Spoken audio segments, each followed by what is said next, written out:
Dieu est mort. Voilà sans doute la phrase la plus célèbre, la plus choquante et la plus mal comprise de Nietzsche. Vous l'avez sûrement déjà entendue dans un livre, un film ou même une conversation. Mais savez-vous vraiment ce qu'il voulait dire? À l'écran, une église vide, un crucifix brisé ou une statue religieuse en ruine, en fond du lent. Avant d'aller plus loin, je te rappelle une chose importante. Si le sujet, la mort de Dieu t'intéresse, pense à t'abonner et à liker dès maintenant. Ça me motive énormément à partager encore plus de contenu comme celui-ci, pour continuer à faire vivre les sagesses intemporelles. Alors, revenons à cette phrase. Beaucoup croient que Nietzsche voulait simplement dire « Dieu n'existe pas ». Mais ce n'est pas ça. Ce n'était pas une provocation d'athée militant.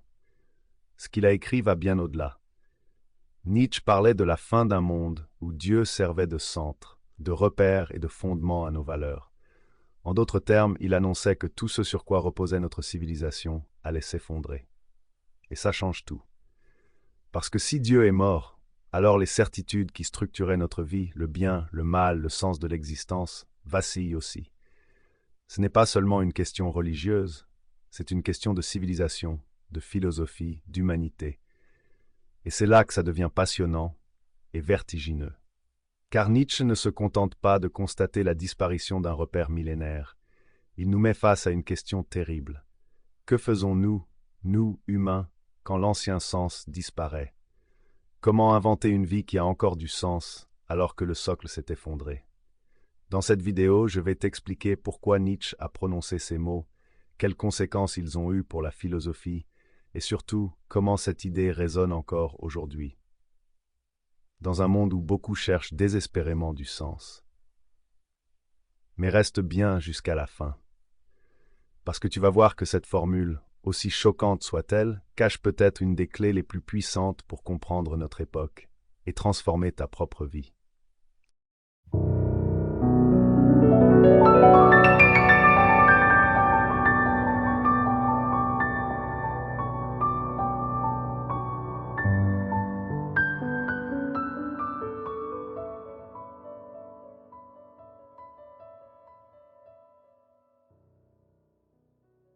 Nous sommes au XIXe siècle.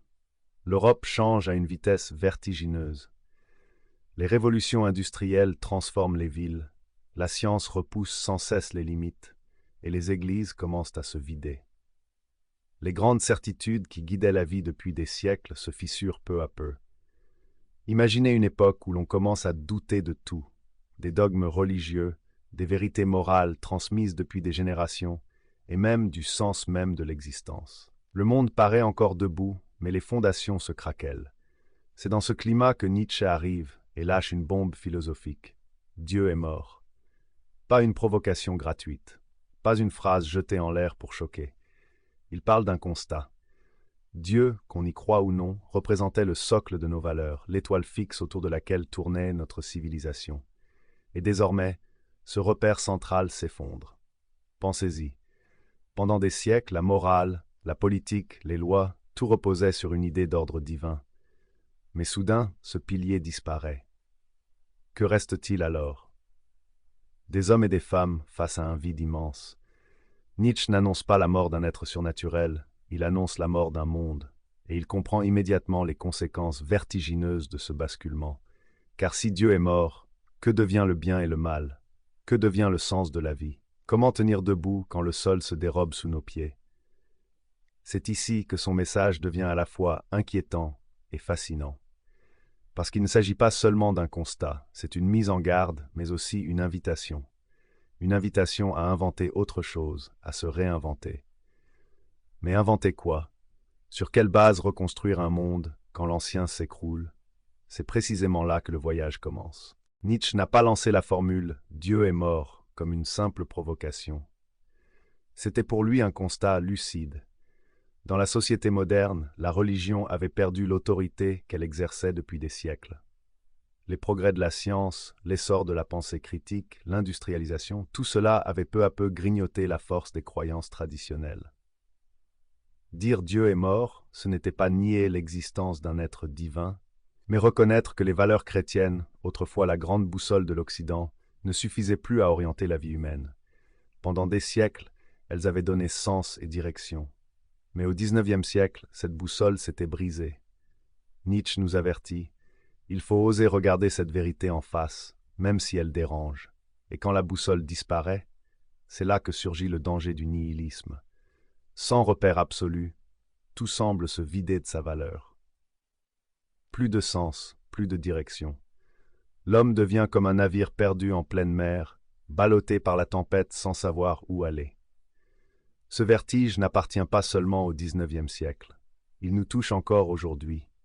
Qui n'a jamais ressenti ce vide, cette impression que rien n'a vraiment d'importance? On le retrouve dans le cynisme ambiant, dans la fuite vers les distractions sans fin, ou même dans cette lassitude profonde qu'on appelle la dépression. Nietzsche avait prévu ce danger, il l'avait vu venir. Mais il ne s'arrête pas au constat. Pour lui, l'homme doit réagir. Il doit s'affirmer face à ce vide, accepter la mort des anciens repères sans sombrer avec eux. Et c'est ici que Nietzsche devient visionnaire. Il affirme que si Dieu est mort, alors c'est à nous de créer. Créer de nouvelles valeurs, inventer le sens que nous voulons donner à notre existence. C'est là qu'apparaît son idée du surhomme. Pas un super-héros invincible, mais une image symbolique, celle de l'homme qui prend en main sa liberté, qui accepte la responsabilité vertigineuse de donner un sens à sa vie et qui ose transformer le chaos en ordre nouveau. C'est un appel exigeant, car cela veut dire que plus personne ne peut se réfugier derrière des vérités toutes faites. Plus d'excuses, plus d'autorité extérieure pour dicter nos choix. Le surhomme, c'est celui qui regarde le vide droit dans les yeux et qui choisit d'en faire un tremplin plutôt qu'un gouffre. Mais inventer de nouvelles valeurs, est-ce une promesse de liberté ou un fardeau trop lourd pour l'humanité? Est-ce que nous avons la force de porter ce poids, ou bien est-ce que ce vertige risque de nous écraser? Voilà la question que Nietzsche nous laisse en héritage, une question vertigineuse qui appelle autant l'espérance que l'inquiétude. Quand Dieu meurt, c'est à l'homme de devenir créateur. Voilà le cœur du message de Nietzsche, car sans repère absolu, sans ordre divin, tout repose désormais sur nous. C'est à nous d'oser donner une forme à ce vide. C'est à nous d'inventer nos propres valeurs. Et si tu es encore là, c'est sûrement que tu ressens ce vertige. Tu sais, ce moment où tu comprends que rien n'est écrit d'avance, que ta vie n'est pas un rôle imposé, mais une page blanche, et que cette page, c'est toi qui dois la remplir. Mais attention, ce n'est pas un cadeau facile. C'est une responsabilité immense. Nietzsche le savait, beaucoup reculeront devant cette tâche. Certains préféreront se réfugier dans des croyances toutes faites, d'autres se perdront dans l'oubli ou l'indifférence. Mais pour ceux qui osent, le vertige devient une chance de faire de leur existence une création, une chance de transformer leur douleur en force, leurs échecs en tremplin, leurs doutes en moteur. Et c'est là que nous entrons en scène. Toi, moi, tous ceux qui écoutent ces sagesses intemporelles. Nous faisons partie de cette minorité qui choisit d'ouvrir les yeux, même quand ça fait mal. Nous faisons partie de ceux qui regardent la vérité en face, non pour désespérer, mais pour mieux inventer l'avenir.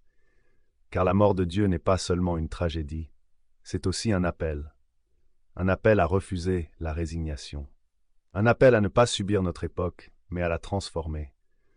Alors retiens ces mots comme un défi personnel. Ne laisse personne décider à ta place ce qui doit donner sens à ta vie. Ne reste pas spectateur. Deviens acteur, deviens créateur. Et souviens-toi, le vide n'est pas une fin, il peut devenir ton point de départ. Nous venons de plonger dans une des phrases les plus célèbres et les plus redoutées de Nietzsche. Dieu est mort. Et tu l'as vu, ce n'est pas une provocation gratuite, ni une simple attaque contre la religion. C'est le constat qu'un monde ancien s'effondre, qu'un socle millénaire s'est brisé, et que nous devons désormais vivre sans les repères absolus qui guidaient nos ancêtres. Cela peut sembler tragique et ça l'est.